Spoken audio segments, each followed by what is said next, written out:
There's no reason why these niggas should be this super thug.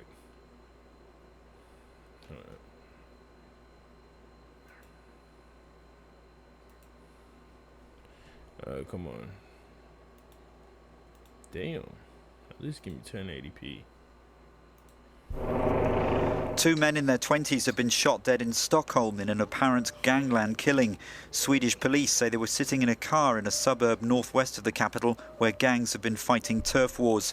It brings the number of dead in such attacks to 5 in the past week, 7 since the start of the year. So when we think of gang warfare, we mainly think of America, England, or maybe some third world country, but not Sweden. In this video, we will be going through a deadly war in the capital city of Sweden called Stockholm, which despite Sweden being a country of only 10 million, made... So Stockholm is the capital city? So these niggas turned that bitch into a fucking war zone. That's okay. Sweden have the highest gun deaths in the whole of Europe in 2018. Let's get Damn! Holy shit! That nigga wasn't lying when he said he gonna run the numbers up.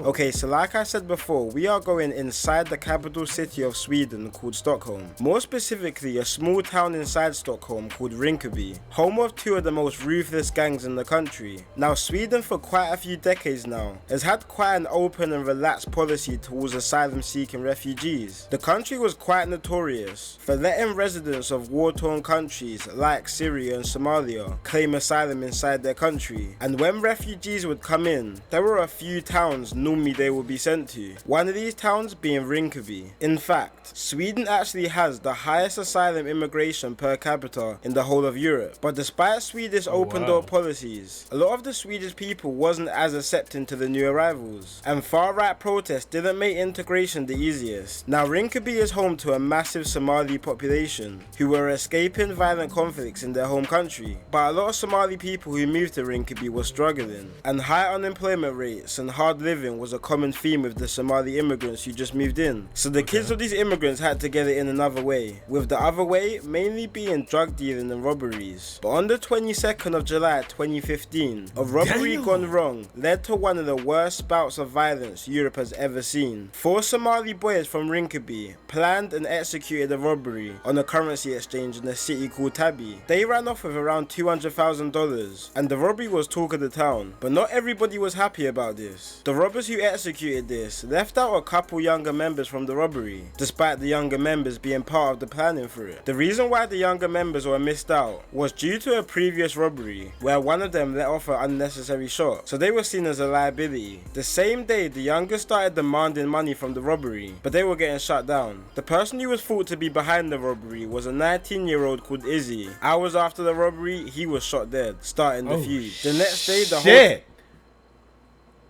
Oh, that little nigga wanted that bread and blood. Hold up. Damn, the next day?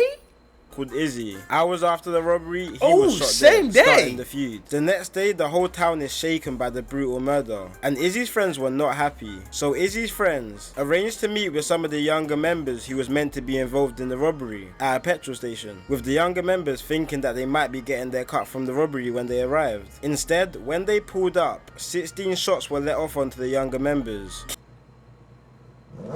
Here's what it's like to go to school for firearms, technology, and gunsmithing. Yo, Sonoran Desert Institute's online programs cover... Okay, that's devious.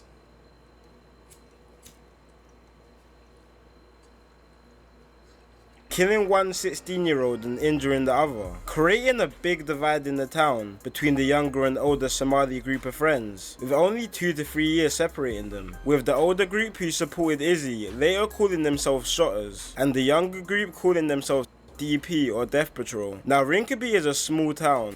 Wait, so y'all telling me it's just one gang that's separated into 2 cause niggas ain't... Oh, they got a Lidl out there? Damn, okay. It's just cause niggas ain't want to pay they want to pay up.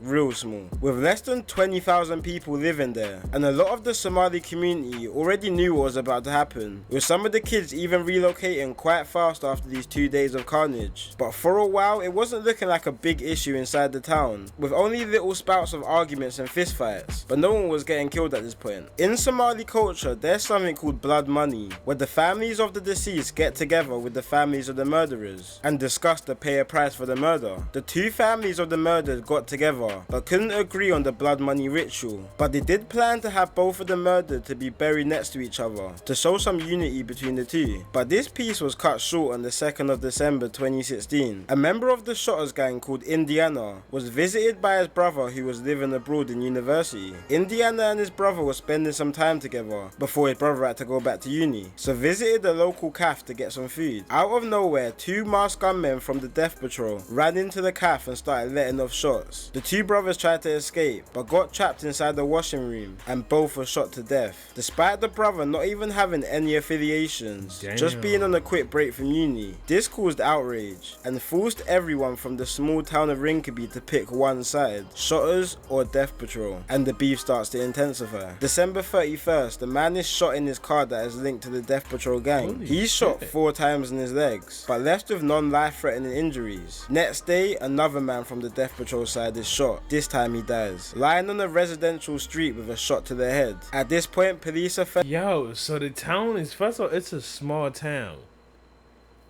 And you're talking about these niggas is like neighbors and shit at this point. It's like a free kill. Well, not a free kill, but an easy kill. Up, and so are the Swedish nationals. And the far-right movement in the country starts to grow, with protests storming throughout the country, with Swedish nationals wanting immigration to stop inside their country. On the other side, the immigrant population of Rinkeby were also not happy. They believed they were being targeted by police and were starting to be unjustly dealt with. Early in 2017, an alleged violent drug-related arrest near a metro station left the residents of Rinkeby to have enough, and large riots started storming throughout the city, which led to looting, arson, and even fights towards the police. 3 people were injured and 2 arrested. This came days after the former President Trump let off a speech towards a migrant crisis in Sweden, saying immigration is a big factor towards the violence which is taking over the country. And the country was starting to get split in half, with integration between Swedish nationals and migrants as bad as ever, with areas. Okay, I could see why. Because it really just takes a small group of people to fuck it up for everybody. Realistically, you could have just paid them little niggas off and none of this shit would have happened. Shit is crazy. Like Rinkeby even being called no-go zones from nationals and the press, and Islamophobia and racism on the way up. But this didn't slow down the beef in the area, and it was the 8th of January when the Death Patrol gang struck again, this time in a pizza shop when Hamza Abdi, a member of the shotters gang, was shot twice in the head. The shooting was caught on surveillance and the police was desperate to find the killer, but it was seeming like this would be another unsolved case for the Swedish police, until 2 young boys were caught doing a robbery 2 months after the killing. One of these boys being a 16-year-old called Shaki. After they were caught by the police, they raided Shaki's house, where they found the same gun and clothes which were used in the murder of Hamza Abdi the month previous. That's why this nigga be talking shit, cause he really be on it. I take it back. This nigga is really. They also really matched Shaki's body type to the body type of the shooters. Now, Swedish sentences and prisons are very light compared to the rest of the world. Sweden has quite a different type of prison system to most countries, and they focus more on changing and helping the prisoners instead of punishing them. Like, the prison rooms look like uni accommodations, and it actually works with Sweden having the lowest reoffending rate in the whole of Europe. So even despite Shaki committing a murder, he was only sentenced to 3 years in the youth care unit. I'm not. What the this nigga caught a body and spent 3 years in fucking a university dorm? I see why these niggas is killing niggas. Like, what the fuck? You kill a nigga and you just spend 3 years here? Really sure how this really works, because it would only make sense that having such light sentences would make people not really care about committing crimes. You get your on own, the other hand, I guess if what? you focus more on helping and educating the criminals, who more time probably had a harsh background, they'll have new skills and a new outlet to come out on. But with Shaki, this wasn't the case. Killing. I see why. I mean, that's crazy.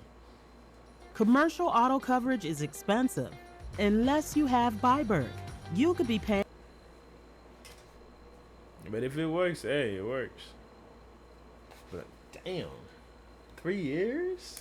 He wanted to get out. So Shaki was on day release when he went out to a shopping mall accompanied by 2 guards, but also in the There's no way this nigga had a shootout with security at the mall.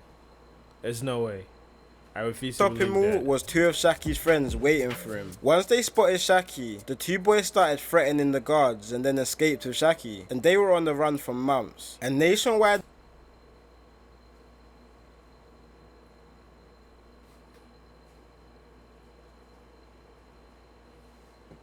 How the fuck? My nigga, you got, like, you're the cops. You're supposed to make, like, what the fuck? I hope them niggas got fired, because they suck. They fucking suck. They are garbage. What?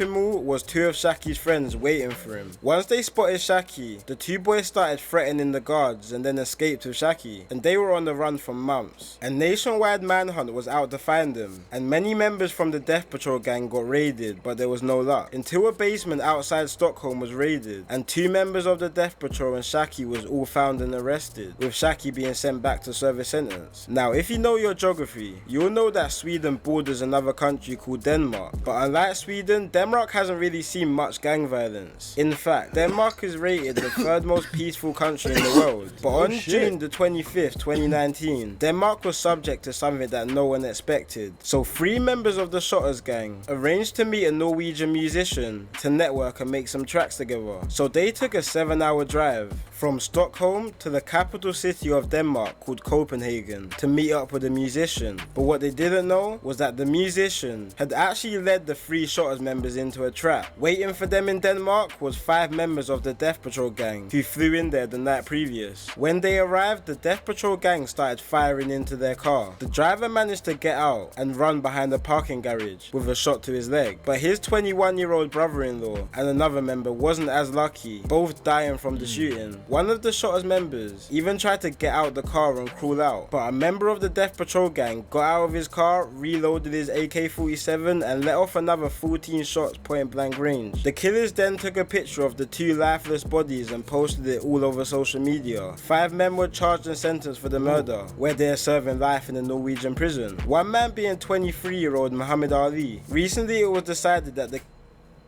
nigga name was Muhammad Ali? Damn.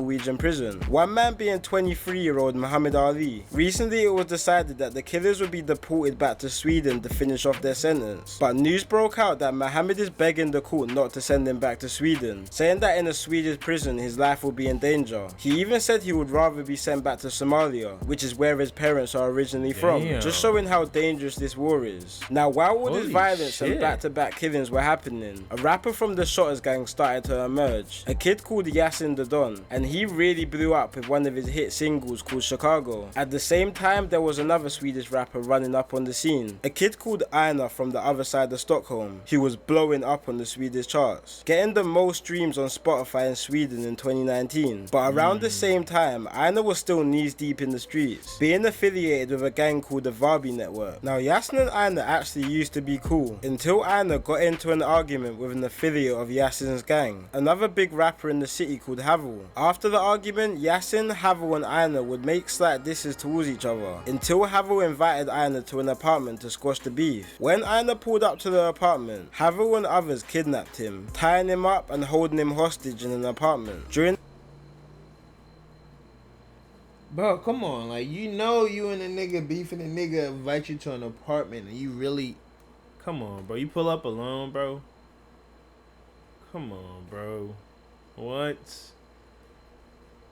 In the kidnap, Havel stole his watch, his chains, and held him for a £100,000 ransom. The gang even forced Einar to wear female underwear, and took numerous pictures of him in embarrassing That's low-key gay as shit, but okay. Positions. Havel and his gang threatened that if Einar didn't pay the ransom money, that they would release the pictures. But Einar refused to pay, so the pictures were posted all over social media. The same time, Swedish police were starting to crack down heavy on Stockholm gangs. And once the pictures got released, they wanted to make examples out of Yasin and Havel. Same time, Swedish police were working with other countries on a crackdown of an encrypted network called EncroChat, which was a network where normally criminals would discuss illegal activities on an untraceable server. This is your life. You want to get it right.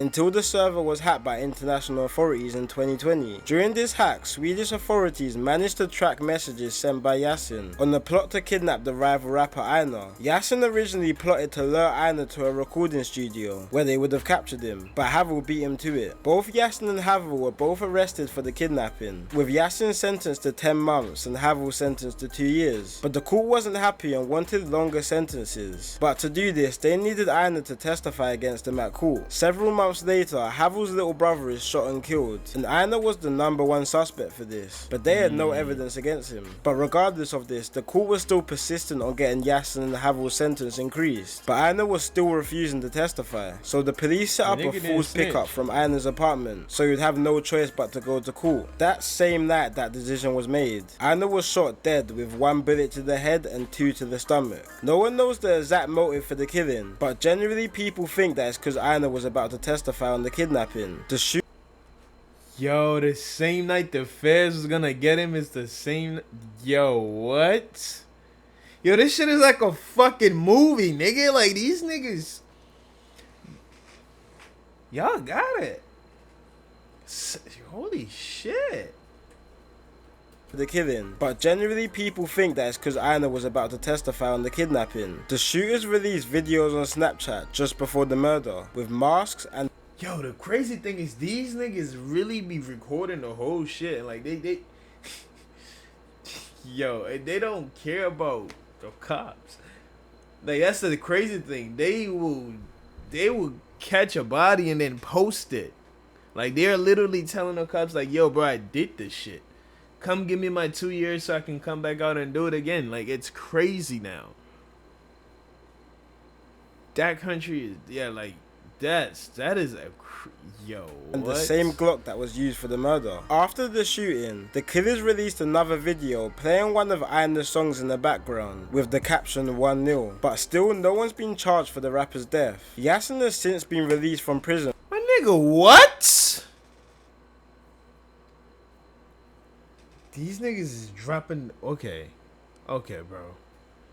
Niggas just dropping behind the scenes to shootouts and you still can't catch them? What the fuck? He dropped the whole behind the scenes, my nigga.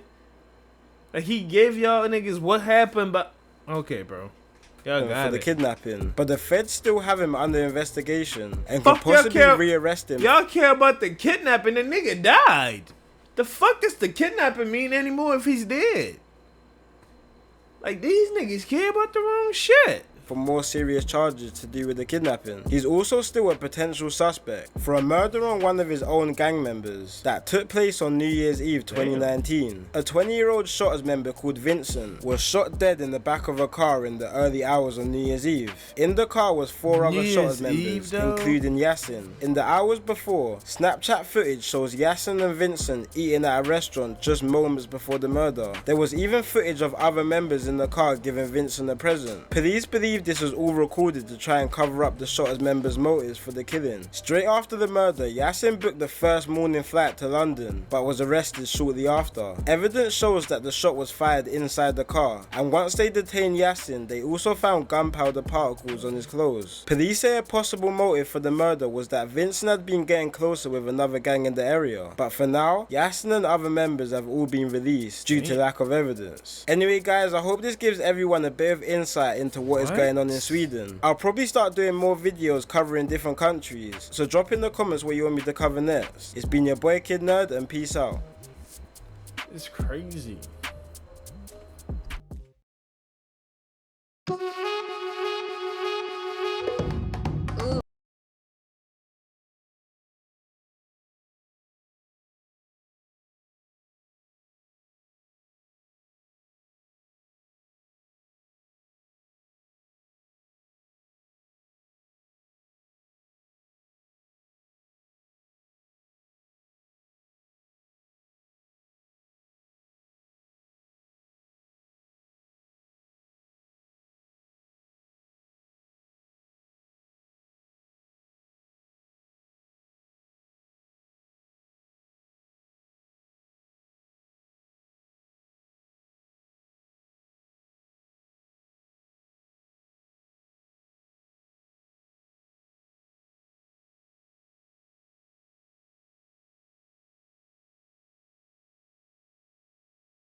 Holy shit.